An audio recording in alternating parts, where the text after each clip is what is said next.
आज तो बगैर जिम के ही बहुत ज्यादा कसरत हो गई है। तो अम्मी का प्लान था, पता है क्या हुआ? मैं अपने आप को शीशे में निहारी रही थी क्योंकि आज मैंने नया सूट जो पहना है। तो फ्रेंड अचानक से आवाज आई नीचे कमरे से कि कोई है जो खटपट कर रहा है। तो मैंने नीचे कमरे में जाके देखा तो अम्मी थी। अम्मी दुकान से आई थी और आते ही नीचे कमरे की साफ सफाई में लग गई। मैंने अम्मी से बोला अम्मी आवाज तो लगा देती। तो आज कमरे की सफाई इसलिए हो रही है फ्रेंड क्योंकि अम्मी को ना सामान लगाना था दुकान का, क्योंकि आपको पता ही है हमारे यहाँ सर्दियों का सामान बिकता है। अब सर्दियों का सीजन तो जा चुका है, जो बचा है उसे हम संभाल के कमरे में लगाएंगे, इसीलिए हम इस कमरे की सफाई कर रहे हैं क्योंकि अगले सीजन तक हमारा सामान सेफ रखा रहेगा। सर्दियों का सामान मतलब कि गर्म कपड़े हो, जो गर्म कपड़े होते हैं वो सर्दियों में बिक जाते हैं और कुछ जो बच जाते हैं उनको हम संभाल के रख देते हैं, फिर अगले सीजन में उसको निकाल लेते हैं। तो जितने भी कपड़े थे ना फ्रेंड वो हमारे छोटे से कट्टे में नहीं आ रहे थे, इसलिए हमें चाहिए था बड़ा बोरा। तो हमने रहमान को बुलाया और कार्टून उसके अंदर रखे हुए थे बोरे के अंदर, वो बोरा निकाला और कार्टून को बाहर रखा। और जितने भी कपड़े थे सब हमने इस बोरे में भर दिया और बोरे को अच्छे से पैक कर दिया। और बोरे का मुंह बंद करने के लिए हमें अभी रस्सी की जरूरत थी, तो हमने रस्सी को काटा। और रस्सी को किस चीज से काटा फ्रेंड आप देख सकते हैं। और रस्सी को अच्छे से फिट करने के लिए हमें बोरे में थोड़ी सी कटिंग करनी थी, तो अम्मी ने चाकू की सहायता से कटिंग करने की कोशिश की। वो चाकू अम्मी की उंगली में लग गया, जो बहुत ज्यादा ब्लड निकल रहा था। तभी मैंने अम्मी के तुरंत पट्टी बांधी। कैसी है फ्रेंड क्या बताऊं, वो कपड़ा था, कपड़ा जैसा ही मिला मैंने बांध दिया क्योंकि ब्लड बहुत ज्यादा आ रहा था। फिर मैंने अम्मी से बोला लाओ मैं काटती हूँ। तो ये बात सुन के अम्मी मुझसे बोल रही थी कि अब तू मत काट लियो अपनी उंगली, बहुत होशियार बन के तो ले लिया चाकू। तो मैंने बोला नहीं अम्मी मैं बहुत होशियार हूँ, मैं पागल नहीं हूँ जो अपनी उंगली काट लूँ। तो अम्मी बोली अच्छा तो मैं पागल हूँ। तो फाइनली हमारा बोरा एकदम से तैयार हो चुका है, उसकी हमने पैकिंग भी कर दी है कि अब कहीं से भी ना धूल जाएगी ना मिट्टी जाएगी ना इसकी पैकिंग खुलेगी।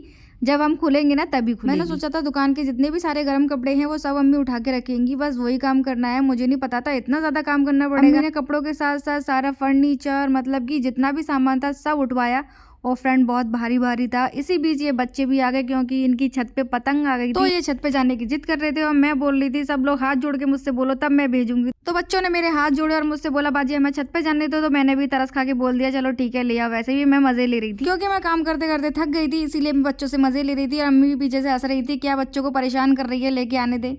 और फाइनली हमारा काम पूरा कंप्लीट हो चुका है, हम ऊपर आ चुके हैं और हमको अब बनाना है खाना। फ्रेंड कितना काम है मेरे पास, बहुत ज्यादा, लेकिन खाने में बहुत इजी हो गया क्योंकि सब्जी रखी थी, जर्दा रखा था, रायता रखा था और मुझे डालनी थी सिर्फ रोटियां। तो मैंने जल्दी जल्दी से रोटी बनाई, पापा के लिए खाना पैक किया, मम्मी और भाई को दोनों को खिलाया। उसके बाद में फिर मैंने खाया और खाना खाने के बाद मैं थोड़ी देर के लिए बाहर टहलने के लिए गई। और आज बारिश जो दिन में पड़ गई थी इसलिए बहुत ठंडा ठंडा मौसम। और अभी तो चाचा की गाड़ी भी बाहर खड़ी है, दुकान भी खुल रही है। मैंने सोचा चलो थोड़ी देर के लिए खड़े हो जाते हैं, लेकिन हवा इतनी तेज थी कि मैं जल्दी से अंदर घर में आ गई।